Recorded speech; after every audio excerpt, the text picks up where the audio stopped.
Swiss canal के दक्षिण हिस्से में एक आर्टिफिशियल आइलैंड जो 145 मीटर लंबा और 50 मीटर चौड़ा था, 8 फुट ऊंचा बंकर जो रेजर वायर से घिरा हुआ था। आइलैंड पर इजिप्शियन आर्मी अल साइका कमांडोज का पहरा था। यह आइलैंड इजराइल और इजिप्ट आर्टिलरी के विपरीत किनारे के बीच घिरा हुआ था। जुलाई 1969 की आधी रात में सेराट मटकल और शैतर 13 के कमांडोज दुश्मन के गुफा में घुसकर लड़ने के लिए जा पहुंचे। आखिर क्यों सिर्फ 40 कमांडो सामने भारी हथियारों से लैस खड़े दुश्मन जो आंख में तेल डाल के पहरा दे रहे थे उसे लड़ने गए? ऐसा सुसाइडल मिशन आखिर क्यों उन्हें करना पड़ा, ये जानकर भी कि वापस जिंदा आना उनके लिए नामुमकिन के बराबर होगा? क्या ये इजराइल कमांडोज के अंदर की हिम्मत थी या फिर एक बहुत बड़ी भूल?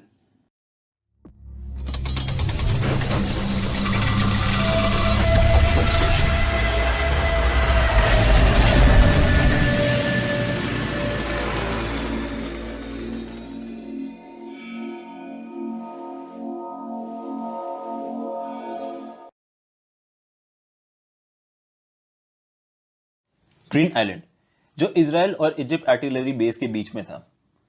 यह आर्टिफिशियल आइलैंड जो ब्रिटिश आर्मी द्वारा वर्ल्ड वॉर 2 के समय बनाया गया था, फिर बाद में इजिप्ट आर्मी का एक छोटा सा अड्डा बन चुका था। सालों से यह जगह उनके लिए सुरक्षित जगह बन चुकी थी। 145 मीटर लंबा और 50 मीटर चौड़ा यह आइलैंड भारी सुरक्षा के बीच था। वहां के बंकर्स 8 मीटर ऊंचे और रेजर वायर से घिरे हुए थे।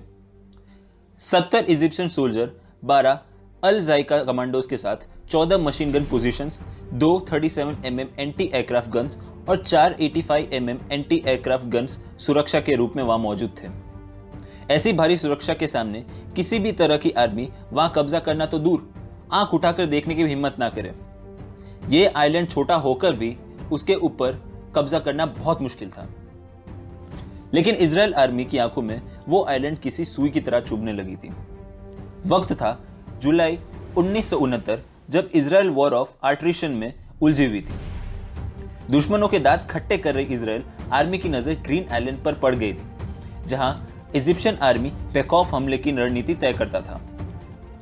उस वक्त Israel defence force chief of staff Haim Barlev और मिनिस्टर ऑफ डिफेंस माशे दयान ने एक साथ यह फैसला किया कि ग्रीन आइलैंड को जल्द से जल्द तबाह किया जाए।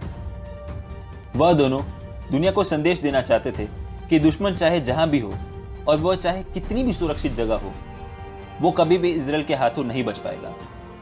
हेम बारलिव और माशे दयान ने आर्मी ऑफिसर्स के साथ तत्कालिक मीटिंग की। दोनों वरिष्ठ अधिकारियों ने ग्रीन आइलैंड पर मिलिट्री रेड की बात की। ऑफिसर्स ने यह बात सुनकर दोनों अधिकारियों से मिलिट्री रेड टालने को कहा, साथ ही साथ एयरक्राफ्ट का इस्तेमाल करने को कहा जिससे बहुत कम कैजुअलिटी होगी। एयरक्राफ्ट की बात सुनकर माशे दयान ने कड़े शब्दों में मना कर दिया। इस फैसले से सभी ऑफिसर्स को चिंता में डाल दिया। ऑफिसर्स बार बार समझा रहे थे कि कमांडोज को भेजने का कोई मतलब नहीं, उल्टा से कमांडोज की जान को खतरे में डालना भी सही नहीं। अपने फैसले पर दोनों वरिष्ठ अधिकारी अटल रहे। आखिर में सभी ऑफिसर्स को बात माननी पड़ी, लेकिन साथ ही साथ एक सवाल पूछ बैठे कि आखिर क्यों इस सुसाइडल मिशन को अंजाम दें। जवाब में माशे दयान ने कहा, किसी भी दुश्मन को युद्ध में हराना हो तो जरूरी होता है उसकी हिम्मत को तोड़ना। अगर हमारे कमांडोज इस मिलिट्री रेड को सफलतापूर्वक कर दिखाएंगे तो सरहद के पार सारे दुश्मनों की भारी तादाद हम अल्पसंख्यक समझकर कमजोर मानते हैं, उन्हें यह कड़क संदेश पहुंचेगा कि हम वो इजरायली हैं जो अपने दुश्मनों को किसी भी जगह से खुरेद कर तबाह कर सकते हैं। खुद पर भरोसा करके युद्ध में दुश्मनों के गढ़ में घुसकर मारने का निडर जज्बा सिर्फ इजराइल में ही होता है।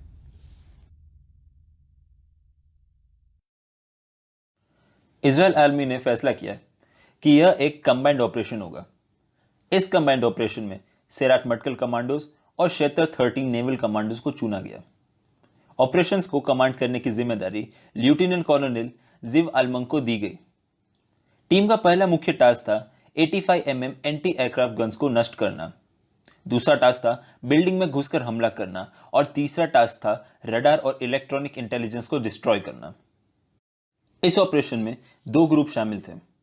ग्रुप 1 का काम था हमला करना, ग्रुप 2 का काम था ऑपरेशन को कमांड एंड कंट्रोल करना।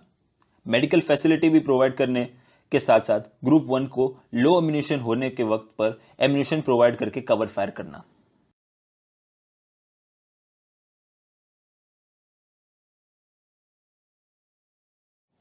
ग्रुप 1 4 टीम्स में बटी हुई थी। हर टीम में 2 ऑफिसर्स और 3 कमांडोज थे। रात 8:30 बजे गल्फ ऑफ सुएज के पूर्वी किनारे में स्थित रास सुदार टाउन के आसपास से ग्रुप 1 रवाना हुई। करीब 900 मीटर तक बोट का इस्तेमाल किया गया। फिर रिब ब्रेथर्स का इस्तेमाल कर सभी कमांडोज तैरते हुए आगे बढ़े। अपने ऊपर 40 किलो इक्विपमेंट्स का वजन उठाकर तैर रहे थे। लहरों की वजह से तैरने में बहुत दिक्कतों का सामना करना पड़ रहा था। अपने स्केड्यूल के हिसाब से ग्रुप 1 8 मिनट लेट पहुंची। ग्रुप 1 को 1:30 बजे ग्रीन आइलैंड पर पहुंचना था। कमांडोज को पता चला कि ज्यादा गहराई में तैरने की वजह से बैग में पड़ी हैंड ग्रेनेड्स पूरी तरह से बेकार हो चुकी थी। बिना कोई वक्त बेकार करते हुए टीम 1 ने फ्लैश लाइट से बचते हुए रिजर्वायर को काट बाकी की टीम्स को अंदर आने की जगह दी। खेल शुरू हुआ। टीम 2 ने अंदर घुसकर इजिप्शियन आर्मी पर हमला करना शुरू कर दिया। 1:55 ग्रुप 2 आइलैंड पहुंची। लेफ्टिनेंट एमी अलोन अपनी टीम के साथ मेन बिल्डिंग के छत पर पहुंचे। टीम 4 के छत पर पहुंचते ही इजिप्शियन आर्मी ने हमला कर दिया। टीम ने एनिमी पोजीशंस पर काउंटर अटैक कर अपनी जगह क्लियर की।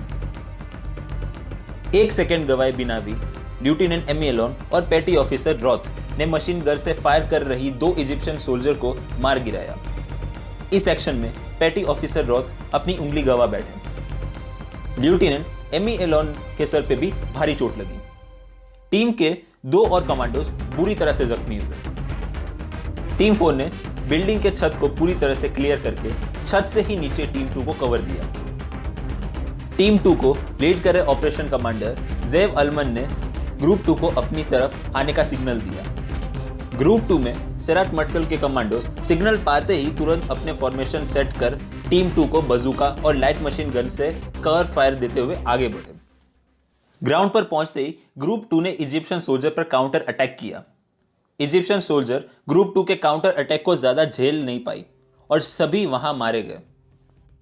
ग्रुप 2 के ग्राउंड क्लियरेंस बाद टीम 2 बिल्डिंग में घुस गई। टीम 3 ब्रिज पार करके रडार फैसिलिटी की तरफ बढ़ी।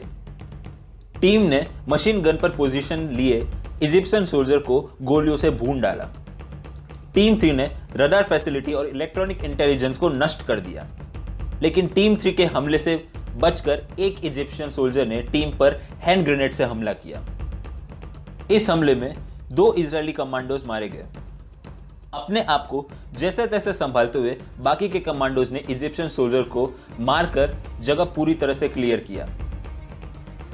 रात के 2:15 पर सभी कमांडोज को एक्सट्रैक्शन का ऑर्डर मिला। टीम 4 एग्जिट होने ही वाली थी कि एक हैंड ग्रेनेड का हमला उन पर हुआ। इस हमले में 5 कमांडोज घायल हुए। लेफ्टिनेंट एमी अलोन दूसरी बार घायल हुए। इस बार एमी अलोन के पेट पर भारी चोट लगी। ग्रुप 2 को लीड कर रहे सेराट मटकल कमांडोज यूद रैम के सर पर दुश्मन ने स्नाइपर शॉट लिया। यूद रैम की मौत हो गई।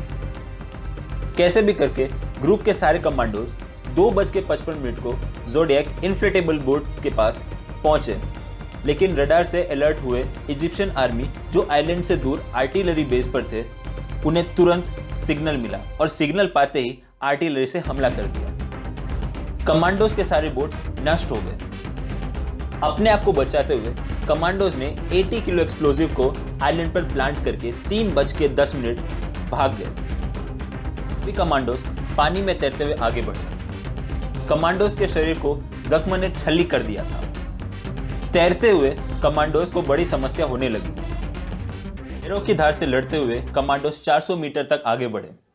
सुबह 5 बजे तक हेलीकॉप्टर आई और सभी कमांडोज को लेकर बेस पहुंची। इस हैरत अंगेज ऑपरेशन को सक्सेसफुली पूरा करके इजराइल डिफेंस फोर्स ने इजिप्शियन आर्मी की हिम्मत को तोड़ दिया। गुस्से से बौखलाए इजिप्ट के प्रेसिडेंट गमाल अब्दुल नासिर हुसैन ने इजराइल पर भारी मिलिट्री एक्शन का ऐलान कर दिया। इजरायली कमांडोज ने अपनी ताकत से इजिप्ट आर्मी के घमंड को कुचलकर दुनिया के सामने बहादुरी का परचम लहराया। इस ऑपरेशन में 6 इजरायली कमांडोज मारे गए और 11 कमांडोज बुरी तरह से जख्मी हुए। 6 में से 3 कमांडोज सिरात मटकल और 3 कमांडोज शेता 13 के थे। वहीं इजिप्ट की तरफ से 80 सोल्जर मारे गए। ऑपरेशन के नायक लेफ्टिनेंट एमी एलोन को इजराइल के हाईएस्ट डेकोरेशन मेडल ऑफ वैल्योर से नवाजा गया। ऑपरेशन बलमा 6 के अगले ही दिन इजराइल और इजिप्शियन एयरफोर्स के बीच एरियल वॉर हुआ, जिसे ऑपरेशन बॉक्सर से लोग जानते हैं। ऑपरेशन बॉक्सर की डिटेल स्टडी हम आपको अगले वीडियो में बताएंगे।